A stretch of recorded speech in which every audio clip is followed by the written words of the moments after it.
Hello. जरा imagine करो एक बच्चा जो सुन ही ना पाए, तो उसका स्कूल में पार्टिसिपेशन और स्पीच कैसे होगा। हियरिंग एड्स बच्चों को इक्वल चांस देते हैं सुनने, बोलने और सीखने में।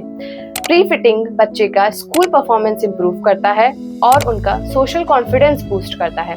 बिना हियरिंग एड्स के बच्चा अकेला फील करता है, पर एक डिवाइस उन्हें दुनिया से कनेक्ट कर देता है।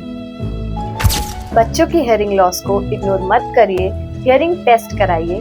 अर्ली एक्शन का मतलब है ब्राइट फ्यूचर।